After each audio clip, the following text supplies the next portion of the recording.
Hello everyone, আসসালামু আলাইকুম। Welcome to cook with Afroza blog channel. আশা করছি সবাই ভালো আছেন। আজকে আবার আপনাদের সামনে হাজির হলাম নতুন একটি ভিডিও নিয়ে। আজকের ভিডিওতে আমি আপনাদের সঙ্গে শেয়ার করব দুটি স্পঞ্জ চকলেট কেক এবং সঙ্গে এই কেকের ডেকোরেশনটাও আপনাদের সঙ্গে শেয়ার করব। আশা করছি পুরো ভিডিও জুড়ে সঙ্গে থাকবেন। তাহলে চলুন দেখে নেওয়া যাক এই চকলেট কেক কিভাবে আমি তৈরি করেছি। এই চকলেট কেক তৈরি করার জন্য এখানে আমি 5টি ডিম নিয়েছি। ডিমের কুসুমগুলো তুলে নিচ্ছি। আমি একসঙ্গে দুটো কেক তৈরি করব, যার কারণে আমি 5টি ডিম নিয়েছি। এখানে আমি শুকনো উপকরণগুলো প্রথমেই চেলে নেব। তার কারণে আমি এখানে দিয়ে দিচ্ছি 2 চা চামচ বেকিং পাউডার, আর দিয়ে দিচ্ছি 2 চা চামচের একটু বেশি গুঁড়ো দুধ।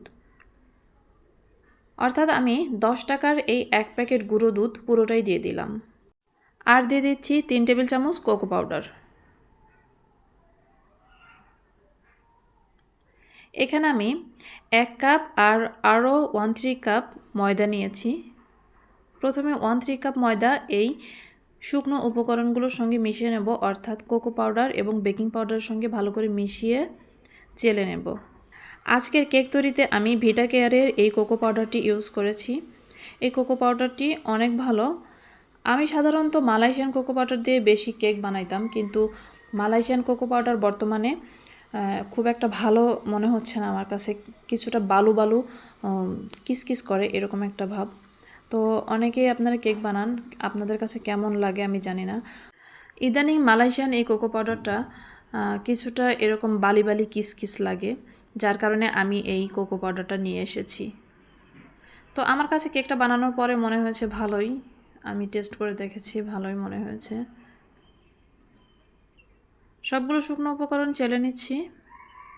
চেলে নিয়ে ভালো করে মিশিয়ে এখন আমি ডিমগুলো বিট করব। আমি যেহেতু ডিমের কুসুম আগেই তুলে রেখেছি, সাদা অংশটা ভালো করে বিট করে নেব।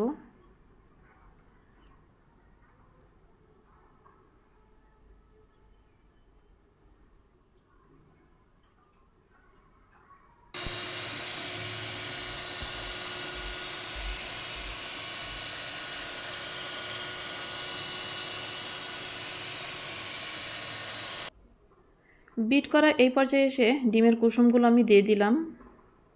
ডিমের কুসুম দিয়ে আবারও বিট করে নেব। ভিডিওটি যদি ভালো লেগে থাকে অবশ্যই লাইক, কমেন্ট, শেয়ার করবেন।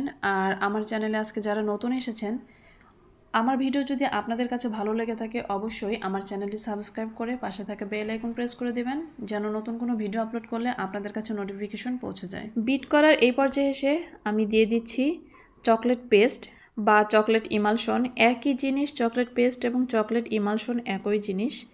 তো এই চকলেট পেস্ট দিয়ে দিলাম 2 চা চামচের মতো। 20 থেকে 30 সেকেন্ডের মতো আবারও বিট করে নেব, অর্থাৎ যত সময় না এই চকলেট পেস্ট পুরো বেটারের সঙ্গে মিশে যাচ্ছে তত সময় বিট করে নেব লো স্পিডে। বিট করা কমপ্লিট।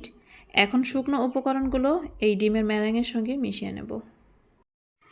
ডিমের এই ম্যারিনের সঙ্গে অবশ্যই চকলেট পেস্ট দেওয়ার চেষ্টা করবেন। চকলেট পেস্ট না দিলে সঠিক যে চকলেটি একটা ফ্লেভার আর কালার, এটা কিন্তু পাওয়া যায় না। শুকনো উপকরণগুলো খুবই সাবধানতার সঙ্গে ধীরে ধীরে মেশাতে হবে, যেহেতু এটা স্পঞ্জ কেক। আর আমি কিন্তু এই বেটারের সঙ্গে কোনো প্রকার তেল ইউজ করিনি, আমি তেল ছাড়াই এই কেকটা বানাবো। আমি আপনাদেরকে মেপে দেখাচ্ছি। একটা মোল্ডে আমি 300 গ্রামের মতো বেটার নিয়ে নেব।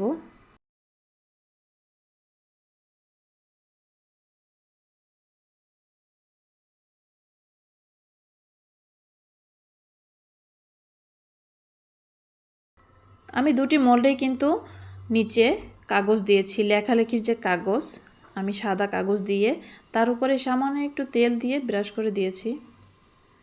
কিন্তু মোল্ডের চারপাশে বা সাইডে কোনো প্রকার তেল দিয়ে ব্রাশ করে দেওয়া যাবে না,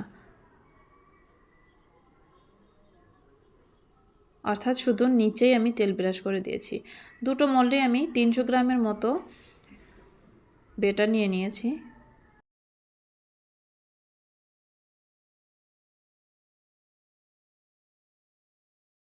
এখানে 6 ইঞ্চি একটি মোল্ড নিয়েছি, আর একটা মোল্ড নিয়েছি 7 ইঞ্চি।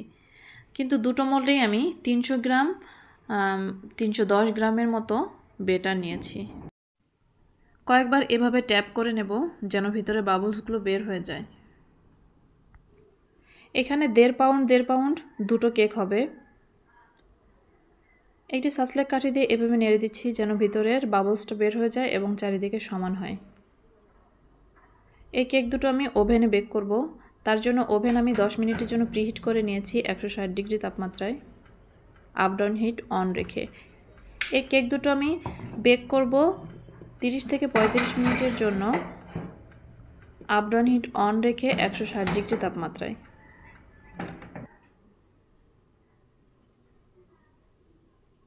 একটা ওভেনে এক রকম তাপমাত্রা লাগতে পারে, এক রকম সময় লাগতে পারে। আমার ওভেনে আমি সবসময় 160 ডিগ্রি তাপমাত্রায় কেক বা বিস্কুট বেক করে থাকি। আমার চ্যানেলে ওভেনে বা চুলোয় বেক করা বিস্কুটের অনেক রেসিপি আছে, আপনারা চাইলে দেখে নিতে পারেন। এছাড়াও ডেসক্রিপশন বক্সে আমি লিংক দিয়ে দেব। আমার কেক দুটো বেক করা হয়ে গেছে। আমি ওভেন থেকে বের করে ঠান্ডা করে মোল্ড আউট করে নিয়েছি। কেক দুটো খুবই স্পঞ্জি এবং খুবই সফট হয়েছে, আপনারা দেখেই হয়তো বা বুঝতে পেরেছেন। যাদের বাসায় ওভেন নেই তারা কিন্তু এই কেক চুলোতেও খুব ভালোভাবে বেক করতে পারেন। সেক্ষেত্রে বড় একটি পাত্রে চুলোর আঁচ লো থেকে একটু বেশি দিয়ে বেক করবেন 40 থেকে 45 মিনিটের জন্য। আমি কেকগুলো 2 থেকে 3টি স্লাইস করে কেটে নেব। একটা কেক কেটে নিলাম, আরও একটা কেক কেটে নেব। 7 ইঞ্চি মোল্ডে যে কেকটা বেক করেছি সেই কেকটা আমি 3টি স্লাইসে কেটে নিয়েছি। আর 6 ইঞ্চি মোল্ডে যে কেকটা আমি বেক করেছি সেই কেকটা আমি 4টি স্লাইসে কেটে নিয়েছি।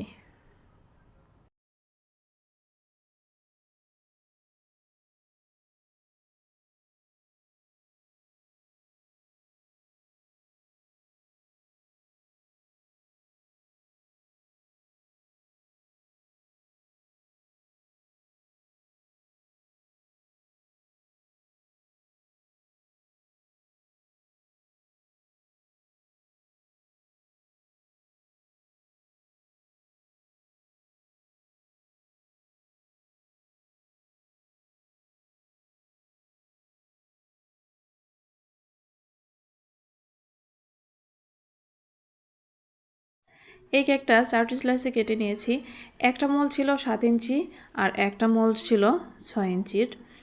তো দুটো কেকই আমি মোল্ড আউট করে স্লাইস করে কেটে নিয়েছি। এখন কেক ডেকোরেশনের পালা। তাহলে চলুন দেখে নেই কিভাবে কেকটা ডেকোরেশন করেছি।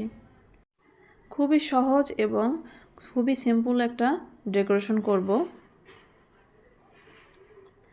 তার জন্য প্রথমে কেকের একটা স্লাইস নিয়ে তাতে সুগার সিরাপ দিয়ে দিলাম। এখন দিয়ে দিলাম ক্রিম। এখানে আমি চকলেট ক্রিম দিয়েছি। চকলেট ক্রিম তৈরি করার ভিডিওটি আমি আপনাদের দেখাতে পারলাম না, যেহেতু ভিডিওটি অনেক বড় হয়ে গেছে। আর চকলেট ক্রিম তৈরির ভিডিও আমার চ্যানেলে আছে, আপনারা চাইলে দেখে নিতে পারেন। এছাড়াও বিভিন্ন রকমের কেক তৈরির ভিডিও আমার চ্যানেলে আছে, আপনারা চাইলে দেখে নিতে পারেন। একইভাবে আমি আরও একটা স্লাইস দিয়ে তার উপরে সুগার সিরাপ দিয়েছি। এখানে আমি চকলেট সিরাপ তৈরি করে নিয়েছি। চিনি, পানি এবং চকলেট গানাশ দিয়ে এই সিরাপটা তৈরি করে নিয়েছি, সেটাই দিয়ে দিলাম।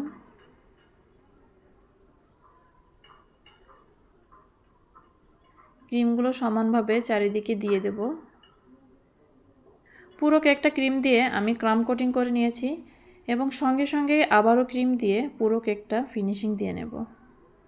আপনারা যারা নতুন কাজ করছেন কেক নিয়ে তারা অবশ্যই 15 থেকে 20 মিনিটের মতো ক্রাম কোটিং করে ফ্রিজে রাখবেন, তারপরে ফিনিশিং দিবেন, দেখবেন ফিনিশিং অনেক সুন্দর হবে। আমার হাতে সময় কম ছিল, আমি সঙ্গে সঙ্গে ফিনিশিং দিয়ে নিয়েছি। আর যখন একটা কেক ক্রাম কোটিং করে রাখবেন, পরবর্তীতে আবারও ক্রিম দিয়ে ফিনিশিং করবেন, সেই সময় যখন ক্রিম লাগাবেন অবশ্যই আলতো করে লাগাবেন, এমনভাবে ক্রিম লাগাবেন যেন আগে ক্রাম কোটিং করার সময় যে ক্রিমটা আপনি লাগিয়েছেন সেটাতে আপনার এই ব্যালেট নাইফ স্পর্শ না করে। আমার ফিনিশিং দেওয়া হয়ে গেছে। চকলেট গানাশ দিয়ে আমি কেকের চারপাশে ড্রিপিং দিয়ে নিচ্ছি। চকলেট গানাশ তৈরি করা ভিডিওটিও আমি এই ভিডিওতে দেখালাম না, যেহেতু ভিডিওটি অনেক বড় হয়ে যাচ্ছে। চকলেট গানাশ তৈরির ভিডিও আমার চ্যানেলে আছে, আমার অন্যান্য কেক তৈরিতে আছে, আপনারা চাইলে সেটা দেখে নিতে পারেন।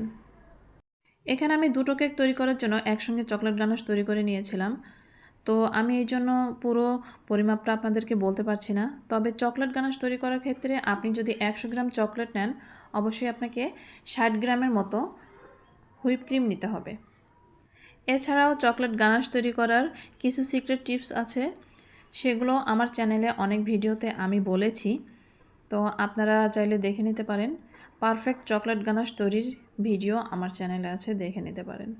আজকের এই চকলেট গানাশ তৈরিতে আমি কিছুটা ভুল করে ফেলেছিলাম, যার কারণে আমার চকলেট গানাশটা একদম পারফেক্ট হয়নি। এই কেকটা যখন আমি ডেকোরেশন করি তখন বাজে রাত 12:30। এরকম সময় আমি কেক ডেকোরেশন করতে বসছিলাম, চকলেট গানাশ বানিয়েছিলাম। তাড়াহুড়োর কারণে যে ভুলটা আমি করে ফেলেছিলাম সেটা হচ্ছে হুইপ ক্রিম যে নিয়েছিলাম, সেই হুইপ ক্রিমটা কিছুটা বরফ ঠান্ডা হুইপ ক্রিম ছিল। সবসময় হুইপ ক্রিম ব্যবহার করার ক্ষেত্রে নর্মাল টেম্পারেচারে নিয়ে এসে তারপরে এই গানাশ তৈরি করতে হয়। তো আমি তাড়াহুড়ার কারণে কিছুটা বরফ থাকা অবস্থাতেই এই গানাশ তৈরি করতে বসেছিলাম, যার কারণে আমার চকলেট গানাশটা এরকম হয়েছে। তবে ফ্রিজে রাখার পরে এতটা বোঝা যায়নি। এই যে আমার কেক ডেকোরেশন কমপ্লিট। দেখতে কেমন হয়েছে অবশ্যই কিন্তু কমেন্টে জানাবেন। আর একটা কেকের ডেকোরেশন আমি পরবর্তী ভিডিওতে আপনাদের সঙ্গে শেয়ার করব, ভিডিওটি অনেক বড় হয়ে যাবে এই জন্যই।